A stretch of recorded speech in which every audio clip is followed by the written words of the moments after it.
अस्सलाम वालेकुम। Hello, this is Mohammad Qaiser Bilal and you are watching universal mathematics. Student, आज की इस लेक्चर में हम बात करेंगे क्लास 9th मैथमेटिक्स में क्वेश्चन नंबर 3 को, यानी कि क्वेश्चन नंबर 3 को हम किस तरह से सॉल्व करते हैं।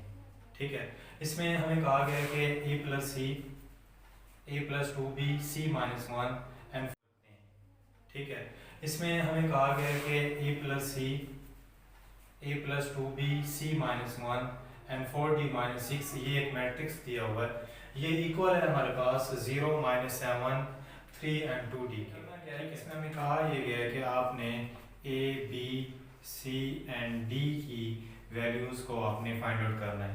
हम ये कि इन वैल्यूज को हम किस तरह से फाइंड आउट करते हैं, ऐसा कौन सा मेथड है जिसको यूज करते हुए हम इन वैल्यूज की जो है यानी कि इन अननोन्स की वैल्यू को फाइंड आउट करेंगे। ठीक है, अननोन्स को हम किस तरह से जो है यहाँ पे देखेंगे, ये किस तरह से हम फाइंड आउट कर सकते हैं। ठीक है, तो अब हम इसको सॉल्व करते हैं। फर्स्ट ऑफ ऑल इसको सॉल्व करते हुए आपने मैट्रिक्स में एक रूल है, अगर आपके पास इस तरह से नंबर दिए हुए हैं ए सी बी एंड डी, ये अगर एक मैट्रिक्स दिया हुआ है आपको, तो ये मैट्रिक्स एक और अनदर मैट्रिक्स दिया हुआ है, उसमें आपके पास वैल्यूज हैं या कोई अननोन है, और इन दो मैट्रिक्स के दरमियान में यहाँ पे इक्वलिटी है। ठीक है, तो यानी कि यहाँ पे इक्वल साइन दिया हुआ है, तो a इक्वल होगा ये वाला जो एलिमेंट है ये इसके इक्वल होगा, ये एलिमेंट जो है इसके इक्वल होगा, और ये एलिमेंट इसके और ये इसके। इसकी रीज़न ये है कि जो कंडीशन इस एलिमेंट की है वही कंडीशन इस एलिमेंट की है। जो हम इन दोनों मैट्रिक्स को अगर हम डिस्कस करें तो दोनों में हम इसको भी a11 कहेंगे, ये भी हमारे पास a11 है। ठीक है, यानी कि इस तरह से हम इसको जो है आगे सॉल्व करेंगे। तो सॉल्व करते हुए हमने यही मेथड जो है वो यूज करने हैं। ठीक है, अब हम इस क्वेश्चन की तरफ आते हैं। इस क्वेश्चन में हमें ये कहा गया है कि आपने अननोन्स की वैल्यू, अननोन्स जो है उनको फाइंड आउट करना है। तो मैं ये कहता हूँ कि मैं a प्लस सी को 0 के इक्वल कर देते हैं, a plus c which is equal to 0। Clear, इस उसके बाद a प्लस 2b ये इक्वल होगा -7 के, c माइनस 1 यहाँ पे ये इक्वल होगा 3 के, 4d माइनस 6 ये इक्वल होगा 2d के। इस तरह से हमने फर्स्ट ऑफ ऑल जो हमारा फर्स्ट स्टेप होगा, स्टेप 1, उसमें हम इन अननोन्स को जो हमें मैट्रिक्स की कंडीशंस दी गई हैं उन रूल्स को फॉलो करते हुए डिफरेंट 4 इक्वेशन हमने ड्रा कर लेनी है। ठीक है, हमने यहाँ पे इक्वेशन जो है यहाँ पे बना ली। अब हम ये देखते हैं इन इक्वेशंस को अगर आप गौर से देखें, अगर इस इक्वेशन को मैं कंसीडर करता हूँ तो यहाँ पे अगर c को मैं राइट साइड पे लेके आता हूँ तो यहाँ पे हमारे पास जो है a की वैल्यू -c आ जाती है, जो कि हम उसको जो है ज़्यादा जो है यानी कि नहीं चला पाएंगे, कांस्टेंट ही कांस्टेंट के इक्वल आ जाएगा।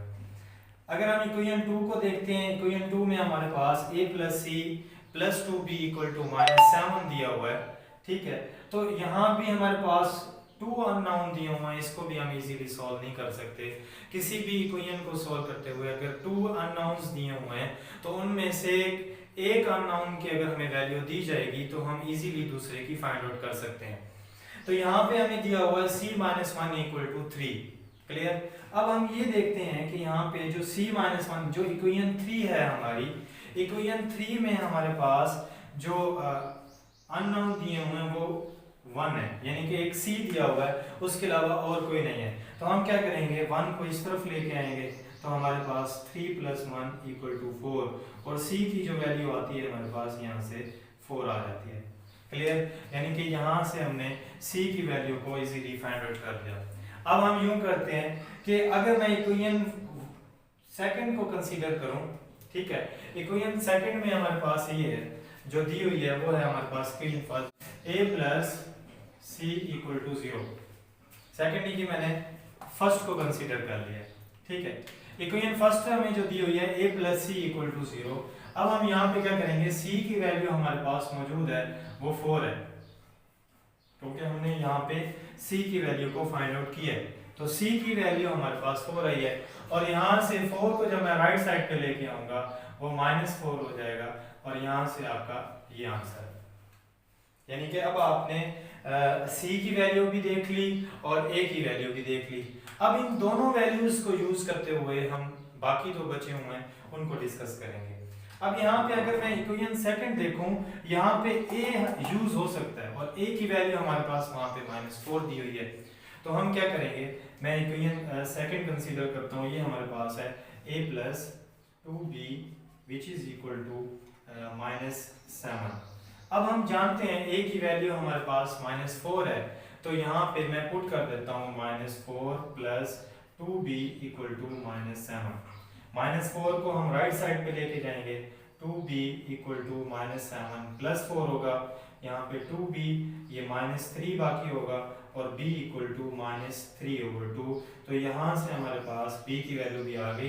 बेसिक ऑपरेशन ऑफ मैथमेटिक्स जो है अलजेब्रा के, मैंने वही यूज किए हैं यहाँ पे।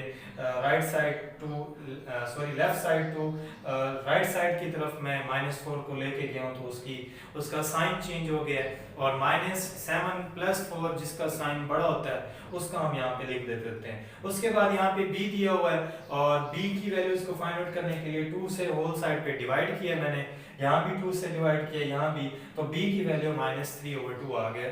तो यहाँ पे b भी हमने फाइंड आउट कर दी। अब इक्वेशन जो है 4 हम यूज करते हैं, इसमें जस्ट वन वेरिएबल दिया हुआ है लेकिन उसको भी हमें सॉल्व करना पड़ेगा। तो यहाँ पे मैं लिखता हूँ 4d -6 equal to 2d। Clear, ये हमें वैल्यू दी हुई है, इक्वेशन 4 को हमने यूज किया। ठीक है, यहाँ पे हम क्या करते हैं, d वाली वैल्यूज को एक तरफ कर लेते हैं, बाकियों को एक तरफ कर लेते हैं। तो यहाँ पे है 4d -2d, 6 को राइट साइड पे लेके जाएंगे तो वो +6 हो जाएगा। ठीक है, 4d में से 2d को माइनस करेंगे तो यहाँ पे 2d होगा इक्वल टू 6। यहाँ भी 2 से डिवाइड करा देते हैं, होल साइड डिवाइड करवाने से, तो हमें हमारे पास जो वैल्यू आएगी वो ये होगी, 2 से 2 क्रॉस आउट होगा एंड d इक्वल टू 3। तो यहाँ पे हमने इस मैट्रिक्स को यूज करते हुए इक्वेशन हमने ड्रा किए हैं। इक्वेशन बनाने के बाद फिर हमने क्या किया, इन 4 अननोन्स की वैल्यूज को फाइंड आउट कर दिया। याद रखें मैट्रिसेस में हम जो है यूं कहते होते हैं, ये हमारे पास a11 है, a12, a21 and a22। First row first column, first row second column, second row first column and second row second column. तो ये सब मैट्रिसेस आपस में इक्वल आ जाते हैं और उसके बाद इसको जो है फिर हम सॉल्व करते हैं। तो इस तरह से हमने इस क्वेश्चन को सॉल्व किया। तो आप इसकी प्रैक्टिस करें, अगर आपको कोई फिर भी अगर कोई प्रॉब्लम है तो मैं इससे रिलेटेड आपको मजीद जो है अपलोड करूंगा। और नेक्स्ट जो है लेक्चर हमारा 1.2 के बारे में होगा और मैट्रिसेस की बेसिक डेफिनेशंस को हम डिस्कस करेंगे। Thanks for watching.